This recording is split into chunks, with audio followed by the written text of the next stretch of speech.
গাজরের হালুয়া তো অনেক খেয়েছেন, তাই আজকে কিছু গাজরের ইউনিক রেসিপি নিয়ে আপনাদের কাছে চলে এসেছি। প্রত্যেকটা রেসিপি কিন্তু দুর্দান্ত স্বাদ। আমি এখানে গাজরের রসমালাই বানিয়েছি, গাজরের লাড্ডু বানিয়েছি, গাজরের পাক বা গাজরের বরফি বানিয়েছি। আর প্রত্যেকটা রেসিপির তুলনা করা যাবে না একটার সাথে আরেকটার। প্রত্যেকটারই টেস্ট এত সুন্দর। আর আপনারা একবার ট্রাই করলে বাড়িতে কিন্তু সবাই এর রেসিপি জিজ্ঞাসা করবে বা আপনি আইডিয়াটাও বা কোথা থেকে পেলেন সেটাও জিজ্ঞাসা করবে। তো একবার অবশ্যই ট্রাই করুন। আশা করছি আপনাদের ভীষণ ভালো লাগবে। আর চলুন তাহলে রেসিপিটা স্টার্ট করা যাক। আর ভিডিওটা ভালো লাগলে অবশ্যই আমার চ্যানেলটিকে সাবস্ক্রাইব করতে ভুলবেন না। আমি এখানে প্রথমেই ১ কেজি পরিমাণ লাল গাজর নিয়ে নিয়েছি। এই লাল গাজরটার জন্য কিন্তু সারা বছর আমাদের অপেক্ষা করতে হয়। কারণ এই শীতকালেই এই লাল গাজরটা পাওয়া যায়। আর গাজরটাকে ভালো করে ধুয়ে খোসাটাকে ছিলে তারপর সামনের পেছনে কিছুটা করে অংশ বাদ দিয়ে দিয়েছি। একটু বেশি পরিমাণ বানাচ্ছি কারণ এটা কিন্তু অল্প খেয়ে মন ভরে না। তাই যখন বানাচ্ছি একটু বেশি পরিমাণই বানালাম। এবারে প্রত্যেকটা গাজরকে আমি গ্রেটারের মাধ্যমে গ্রেট করে নিয়েছি। গ্রেটারের যে বড় হোলওয়ালা গ্রেটার সেইটা দিয়ে আমি এটা গ্রেট করেছি যাতে একটু লম্বা লম্বা বড় বড় টুকরোগুলো থাকে। হালকা হালকা গালে পড়লে কিন্তু খেতে খুব ভালো লাগে। আর এই লাল গাজরগুলোর প্লাস পয়েন্ট হলো এই গাজরগুলো এমনিতেই খুব মিষ্টি হয়। এবার কড়ার মধ্যে ২ টিস্পুন আমি দিয়ে দিলাম ঘি। ঘিটা যখন গরম হয়ে এসেছে তার মধ্যে গ্রেট করে রাখা সব গাজরগুলো দিয়ে দিলাম। দিয়ে এবার মিনিট ৩-৪ মতো ভালো করে ঘিয়ের সাথে এটাকে নাড়াচাড়া করে নেব যতক্ষণ না পর্যন্ত গাজরের পুরোপুরি কাঁচা গন্ধটা চলে যাচ্ছে। যখন দেখবেন গাজরের রেড কালারটা একটু অরেঞ্জ মতো হয়ে গেছে তখন বুঝতে হবে খুব ভালোভাবে কিন্তু গাজরের কাঁচা গন্ধটা চলে গেছে। এবার এখানে আমি ১/২ লিটার দুধ যেটা আমি আগে থেকেই ফুটিয়ে রেখে দিয়েছিলাম সেটাকে এর মধ্যে দিয়ে দিলাম। দিয়ে খুব ভালোভাবে যতক্ষণ ওদিকে মিশিয়ে নিয়েছি ফুটছে ততক্ষণ এদিকে একটা পাউডার বানিয়ে নেব। কিছুটা কাজু বাদাম আর আলমন্ড বাদামকে এখানে গুঁড়ো করে নিয়েছি মিক্সি জারের মধ্যে দিয়ে। পালস মোডে একবার চালাবো, একবার বন্ধ করব। এরকম করলে কিন্তু খুব সুন্দর একটা বাদামের পাউডার রেডি হয়ে যায়। একটানা চালিয়ে রেখে দিলে কিন্তু তখন দেখবেন বাদাম থেকে তেলটা ছেড়ে দিচ্ছে। তাই একটু চালাবেন, একটু বন্ধ করবেন। এবার এর মধ্যে ৪ টিস্পুন দিয়ে দিচ্ছি পাউডার মিল্ক। এই যে পাউডারটা তৈরি হচ্ছে এটা কিন্তু খুব অপূর্ব একটা স্বাদের পাউডার। এটা আপনারা যেকোনো পিঠে, পায়েস বা যেকোনো এরকম গাজরের হালুয়া রেসিপিতে দিতে পারেন। খুব সুন্দর কিন্তু টেস্ট হয়। এবার সামান্য একটু নুন আর একটু পরিমাণ মতো চিনি দিয়ে দিলাম। যতটা পরিমাণ মিষ্টি আপনারা খেতে পছন্দ করবেন সেই অনুযায়ী দেবেন। আর এমনিতেই লাল গাজর কিন্তু অনেকটা মিষ্টি হয়। আর এখানে দিয়ে দিচ্ছি এবার সেই বাদাম আর পাউডার দুধের মিক্সচারটা। এটা দিলে কিন্তু খোয়া ক্ষীর দেওয়ারও প্রয়োজন হয় না, এত সুন্দর টেস্ট হয়। বাড়িতে থাকলে সেক্ষেত্রে খোয়া ক্ষীর ব্যবহার করতে পারেন অথবা এটা দিলেও কিন্তু কোনো অংশে বোঝা যাবে না যে এখানে আমরা কোনো মাওয়া বা খোয়া ক্ষীর ব্যবহার করেছি কি করিনি। দেখতে পাচ্ছেন ফুটে ফুটে অনেকটা কিন্তু ঘন হয়ে গেছে গাজর পাকের আমাদের মিশ্রণটা। এবার এখানে আমি একটু খোয়া দিয়ে দিচ্ছি ৫০ গ্রাম মতো। এটা আমার বাড়িতে ছিল তাই। না থাকলে কিন্তু দেওয়ার কোনো প্রয়োজন নেই। তাছাড়াও টেস্ট কিন্তু খুব ভালো আসবে। যেহেতু আমরা পাউডার মিল্কের সাথে ওই যে মিশ্রণটা দিয়েছি বাদামের, দারুণ টেস্ট তাতেই চলে আসবে। এখন দেখতে পাচ্ছেন অনেকটাই ড্রাই হয়ে গেছে। লাস্ট এখানে আরও ১ টিস্পুন ঘি দিয়ে দিলাম। ঘি দিয়ে নাড়তে নাড়তে এখানে দেখবো এটা কিন্তু আরও ড্রাই করে নিতে হবে। ততক্ষণ এখানে একটা প্লেটের মধ্যে সামান্য একটু ঘি লাগিয়ে ঘি ব্রাশ করে নিচ্ছি। কারণ এই প্লেটের মধ্যেই কিন্তু গাজরের পাক বা গাজর বরফিগুলো সেট করব। এবার দেখুন অনেকটা ড্রাই হয়ে গেছে। যখন স্প্যাচুলা দিয়ে এইভাবে আমি পাটে পাটে তুলছি একদম দেখুন পাটে পাটে কিন্তু উঠে যাচ্ছে। মানে এর থেকে বেশি আর ড্রাই করার প্রয়োজন নেই। এখন দিলে কিন্তু খুব ভালোভাবেই আমাদের গাজরের বরফিগুলো সেট হয়ে যাবে। এবার এটাকে ট্রান্সফার করে নিচ্ছি প্লেটের মধ্যে, যে প্লেটটা আগে থেকেই ঘি দিয়ে ব্রাশ করে রেখেছিলাম। এবার স্প্যাচুলা দিয়ে সামান্য একটু ছড়িয়ে ওপরটা সুন্দর করে সমান করে নিচ্ছি যাতে একটু দেখতে সুন্দর হয়। কতটা শাইনি টেক্সচার এসছে দেখতেই পাচ্ছেন। সিল্কি শাইনি টেক্সচার আর দারুণ লোভনীয় দেখতে লাগছে কিন্তু। যেরকম সুন্দর রং তেমন সুন্দর কিন্তু এর টেস্ট। আর এটা এখন আমি সম্পূর্ণ ঠান্ডা করে নিয়েছি। খুব ভালোভাবে কিন্তু এটা সেট হয়ে গেছে। এবার একটু সিলভার ওয়ার্ক আর কিছুটা পিস্তা বাদামের কুচি দিয়ে আমি ওপরটা সাজিয়ে নিচ্ছি। এটা কিছুই না, একটু দেখতে সুন্দর হওয়ার জন্য। এমনিতেই এই গাজর পাকগুলো এত সুন্দর টেস্ট হয় যে আলাদা করে কোনো ড্রাই ফ্রুটস উপর থেকে দেওয়ারও প্রয়োজন হয় না। শুধু দেখতে সুন্দর হওয়ার জন্য সামান্য একটু দিলাম। তো দেখলেন তো কত সহজে কিন্তু গাজরের একটা ইউনিক রেসিপি এখানে রেডি হয়ে গেল, গাজর পাক বা গাজরের বরফি। নর্মাল গাজরের হালুয়া তো অনেকবারই করে খেয়ে দেখেছেন, কিন্তু এই রেসিপিটা করে দেখবেন গাজরের হালুয়ার থেকেও নেক্সট লেভেলের কিন্তু টেস্ট। মানে বলে বোঝানো যাবে না এতটা সুন্দর টেস্ট। আর এটা ফ্রিজে কিন্তু ৭-৮ দিন পর্যন্ত রেখে খেলেও খারাপ হবে না। অনেক দিন পর্যন্ত ভালো থাকে। আর বিশেষ করে শীতকালে তো অনেক ভালো থাকে। তো দেখুন ভেতরটাও কত সুন্দর। এবারে চলে যাচ্ছি আমাদের নেক্সট রেসিপিতে, যেটা বলেছিলাম যে গাজরের রসমালাই বানিয়ে দেখাবো। তার জন্য এখানে আমি 500 গ্রাম গাজর নিয়েছি। লাল গাজরই ব্যবহার করছি, কারণ এই লাল গাজরের টেস্টটা কিন্তু বেশি ভালো হয়।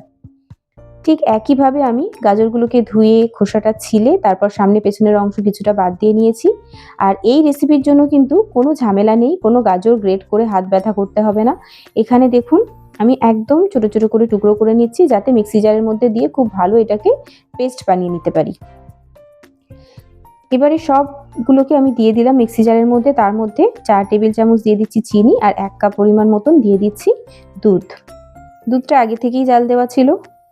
আর এখন দেখুন একটা কিন্তু খুব সুন্দর মিহি পেস্ট এখানে রেডি হয়ে গেছে। যত মিহি হবে পেস্ট তত ভালো। এবার 1 টিস্পুন ঘি এখানে কড়ার মধ্যে গরম করে নিয়ে যে গাজরের পেস্টটা বানিয়ে রেখেছিলাম সেটাকে দিয়ে দিলাম। আর যে লাল লাল অংশগুলো দেখতে পাচ্ছেন ওগুলো কিন্তু কোনো ফুড কালার নয়, গাজরেরই রং মিক্সি জারের গায়ে গায়ে লেগেছিল, সেটাকে আমি মুছে দিয়ে দিয়েছি। এই লাল গাজরের এটাই একটা সুবিধা, খুব সুন্দর কিন্তু একটা রং আসে। এবার যখন গাজরের কাঁচা গন্ধটা চলে গেছে 3-4 মিনিট ভালো করে নেড়েচেড়ে তারপর এর মধ্যে আমি পাউডার দুধ দিয়ে দিলাম 4 টিস্পুন আর 1/4 কাপ মতো দিয়ে দিলাম সুজি। দিয়ে ভালো করে দুটোকে মিশিয়ে নিলাম। গ্যাসের ফ্লেম লো করে রাখতে হবে কিন্তু। প্রথমের দিকে গ্যাসের ফ্লেমটা জোরে রেখেছিলাম, যখন গাজরের কাঁচা গন্ধটা যাওয়ার জন্য 3-4 মিনিট নাড়ছিলাম, তারপর থেকে কিন্তু গ্যাসের ফ্লেম আমার লোই আছে, কারণ জোরে দিলে কিন্তু তলার দিকে পুড়ে আসবে। এবার সামান্য একটু এলাচের পাউডার এর মধ্যে দিয়ে দিলাম আর দিয়ে দিচ্ছি 1 টিস্পুন ঘি। 1 টিস্পুন ঘিটা দেওয়ার কারণ হলো এই যে গায়ে গায়ে লেগে যাচ্ছে কড়ার, এটা কিন্তু আস্তে আস্তে উঠে আসবে। সামান্য খানিকক্ষণ নাড়াচাড়ার পরেই দেখবেন এরকম কিন্তু একটু ডোয়ের মতো হয়ে গেছে। এবার গ্যাসের ফ্লেমটাকে বন্ধ করে দেবো। এরকম ডোয়ের মতোই কিন্তু আমাদের প্রয়োজন, তবেই আমরা কিন্তু রসমালাই বা লাড্ডুর শেপটা আনতে পারবো। এবার এই পর্যায়ে এটাকে একটা প্লেটের মধ্যে নিয়ে নিচ্ছি, দিয়ে একটু চারিদিকে স্প্যাচুলা দিয়ে ছড়িয়ে দিচ্ছি, কারণ একটু তাড়াতাড়ি ঠান্ডা হবে। আর যতটা গরম হাতে সহ্য করতে পারবো সেই অনুযায়ী হাতের মধ্যে ছোট ছোট পরিমাণ নিয়ে একদম রসমালাইয়ের শেপের মতো বল বানিয়ে নিচ্ছি। এই বলগুলো কিন্তু খুবই ঝটপট রেডি হয়ে যায় আর গায়ে বেশি ক্র্যাকও থাকে না, খুবই ইজিলি বলগুলো কিন্তু পরপর রেডি হয়ে যায়। তো এখানে আমি 2 রকম শেপে, একটা ছোট রসমালাইয়ের শেপে আর একটা লাড্ডুর মতন বড় বড় করে বল বানিয়ে নিয়েছি। এবার কড়ার মধ্যে 1/2 লিটার পরিমাণ দুধ দিয়ে দিলাম আর তার মধ্যে 4 টিস্পুন পাউডার মিল্ক দিয়ে দিলাম। উষ্ণ গরম দুধে কিন্তু পাউডার মিল্ক খুব ভালো মিশে যায়, তাই উষ্ণ গরম থাকতেই দেবেন দুধটার মধ্যে পাউডার মিল্কটা। এবার সামান্য একটু কেসার দিয়ে দিলাম। কেসারটা দিলে টেস্টও সুন্দর হয়, খুব সুন্দর একটা ফ্লেভার আসে, দেখতেও কিন্তু খুব ভালো লাগে কালারটা। এবার 3 টেবিল চামচ দিয়ে দিলাম এর মধ্যে চিনি। যেহেতু গাজরের মিশ্রণেও কিন্তু আমাদের আগে থেকে চিনি দেওয়া আছে, লাল গাজর এমনিতেই মিষ্টি, তাই বেশি চিনি দিলাম না। অল্প একটু এলাচের গুঁড়ো আর এখানে দিয়ে দিলাম কিছুটা আলমন্ড বাদামের কুচি আর কিছুটা পিস্তা বাদামের কুচি। ব্যাস, কত সুন্দর কিন্তু আমাদের মালাই এখানে রেডি হয়ে গেল রসমালাইয়ের জন্য। আর কিছুই না, এবার রসমালাইয়ের জন্য যে গাজরের বলগুলো রেডি করে রেখেছিলাম ছোট ছোট সাইজের, সেগুলোকে এর মধ্যে দিয়ে দেবো। গ্যাসের ফ্লেমটা এখন লো রেখেছি, দিয়ে এটাকে দেওয়ার পর গ্যাসের ফ্লেমটাকে বাড়িয়ে দিয়ে 1 মিনিট এটাকে ফুটিয়ে নেব। খুব অনেকক্ষণ রান্না করতে হবে না, 1 থেকে 2 মিনিট ফোটালেই কিন্তু এটা রেডি হয়ে যাবে। আর যখন খানিকক্ষণ ফুটে উঠেছে তারপরে কিন্তু আস্তে আস্তে আপনারা বুঝতে পারবেন আমাদের যে গাজরের রসমালাইয়ের সাইজ ছিল সেটা কিন্তু একটু হলেও বেড়ে গেছে, কারণ এর মধ্যে সুজি দিয়েছিলাম, সেই সুজিগুলো কিন্তু ফুলে বলগুলোর সাইজ কিন্তু একটু বেড়ে গেছে। আর এগুলো কিন্তু নাড়াচাড়া করার সময় ভয় পাওয়ারও দরকার নেই, এগুলো কোনোভাবেই ভেঙে যায় না। আর এদিকে যে লাড্ডুর শেপে আমি রেডি করে রেখেছিলাম সেই লাড্ডুগুলোকে এবার সার্ভ করে দিচ্ছি। ওপর থেকে একটু কেসার আর পিস্তা বাদামের কুচি দিয়ে সাজিয়ে দিলাম। দেখতে এতে খুবই সুন্দর লাগে, আর এত সুন্দর রং এই গাজরের লাড্ডুগুলো এমনিতেই খুবই আকর্ষণীয়। আর যে রসমালাইটা বানিয়েছিলাম গাজরের, সেটা কিন্তু একটু ঠান্ডা হয়ে গেছে, দেখতে পাচ্ছেন কত সুন্দর মোটা একটা সর পড়েছে ওপরে। খুব সুন্দর, যেরকম দেখতে রং সেরকমই কিন্তু এর স্বাদ। এটাকেও আমি সার্ভ করে দিচ্ছি। এটা গরম গরম খেতেও ভীষণ ভালো লাগে, আবার ফ্রিজে রেখে ঠান্ডা খেতেও কিন্তু ভীষণ ভালো লাগে। সমস্তটাই আমাদের রেডি। এবার কাছ থেকে একটা লাড্ডু আমি আপনাদেরকে দেখাচ্ছি কতটা পারফেক্ট হয়েছে দেখুন। গাজরের লাড্ডু কিন্তু এইভাবে বানালে ইনস্ট্যান্টলি আপনাদের বেশি সময়ও লাগবে না, অথচ দারুণ কিন্তু একটা ডেজার্ট আইটেম রেডি হয়ে যাবে। ভেতরটা একদম মসৃণ, খুবই সুন্দর সফট লাড্ডু। এটা রেখে খেলেও কিন্তু কোনোভাবেই শক্ত হবে না, সফটই থাকবে। এবার আরেকটা প্রসেস আপনাদেরকে দেখাচ্ছি। এইভাবে খানিকটা মালাই তুলে রেখে আপনারা কিন্তু এভাবেও সাইড থেকে মালাইটা ঢেলে সার্ভ করতে পারেন। এতে কিন্তু লাড্ডুটা হাফ ডুবে থাকবে রসমালাইয়ের মতো তলার দিকটা, আর খুব সুন্দর খেতে লাগে এটাও।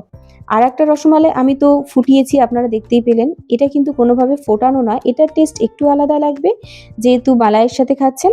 আর যেটা আমি ফুটিয়ে নিয়েছিলাম সেটার টেস্ট কিন্তু একটু আলাদা লাগবে। আর বিশেষ করে মালাইটার টেস্টটা জাস্ট বলে বোঝানো যাবে না, এতটা দারুণ। আর এই রসমালাইটা যেহেতু দুধে ফোটানো, এর স্বাদ কিন্তু একটু আলাদা।